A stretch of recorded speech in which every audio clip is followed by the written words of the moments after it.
За өглөөний мэнд хүргье.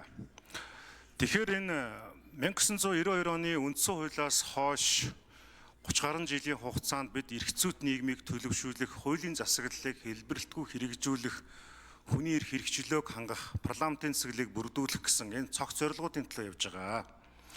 За энэ хүрээнд бол парламентын шинжилэл бол үндсэн хуулийн одоо нэмэлтээр харьцангуй бас одоо гишүүдийн тоо нэмэгдэж ард түмнийг төлөөлөх парламентын чадвах нэмэгдэж улмаар бас гүйцэтгэх засаглалд хяналт тавих боломж бол онлын дагуу хувьд бол нэмэгдсэн байна.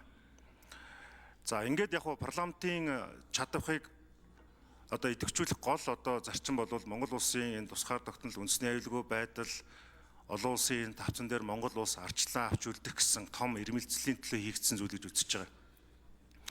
За нөгөө талд нь бол шүүх эрх мэдлийн энэ шинжилгээ асуудал байна. Би асуултыг бол ерөнхийлөгчийн хамгийн газрын дарга Гомбч Байн Зандан Шатар даргаас сууж байгаа.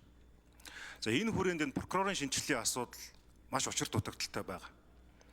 За улс төрийн намууд сонгуулаар энэ шинжилгээг хийнэ гэж бүгдээрээ амладаг. 28 он хүртэл бол 24-өөс 28 он хүртэл хөтөлбөрт бол энэ шинжилэл орсон байгаа. Тэгэхээр энэ прокурорын шинжилэл дэх хүний эрхийг хамгаалах асуудлыг концепцийн хувьд ер нь юу гэж харж байна вэ?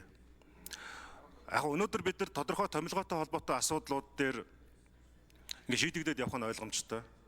Гэхдээ ард түмэн асар их бухимдалтай байна. Шудраг осны хүсэмжлэл маш их байна. Шудраг осыг одоо хуулийг гуйл боллоо, дабл стандарт буюу давхар байдалтай одоо хандаад байна. Эрх мэдэлтэй нөлөө бүхий хүмүүс асуудал өөрөөр шийдэгдээд бор зүрхээрээ явж байгаа жирийн иргэдэд хууль хатуу байна гэдэр гэсэн шүүмжил маш их байгаад байгаа. Тэгэхээр энэ прокурорын шинжилттэй холбогдуулаад энэ хүний эрхийн асуудлыг ер нь яаж авч үзэж байна вэ? Тэр энэ нэр дэвшигчийн нэрийг оруулж ирж байгаа ерөнхийлөгчийн хамгийн газрын дарга энэ дээр бас тодорхой хариулж өгөөч. Нэг. За хоёрдугаарт бас бүлэг дээр нэр дэвшигчийн танилцуулгын үеэр би нэг асуулт асуусан. Итгэл үнэмшлийн тухай асуулт. Хүсэл зоригийн тухай асуудал. Өөрөөр хэлбэл улс төрийн зориг гэдэг шиг энэ хуульчийн зориг, энэ өргөсөн тангарахтай үнэнч итгэл үнэмшлтэйгээр ажиллах таны итгэл үнэмшил ямар байна вэ? Мэдээж бас таны нэрийг ингээд ерөнхийлөгчийн зүгээс улсын хуралтай зөвшөөрсөөр оруулж ирж байгаа. Нөгөө талаасаа яг та одоо өнгөрсөн түүхээс илүүтэйгээр ирээдүйд рүү чиглэсэн магадгүй одоо томилогдлоо гэхэд дараагийн 6 жилд ямар зарчмыг баримталж ин прокурорын шинжилттэй холбоотой бодлогын асуудлууд дээр яаж ажиллах вэ гэсэн итгэл үнэмшлээ та энэ протоколд үлдээж тодорхой хэлээч гэж хүсье. За баярлалаа. За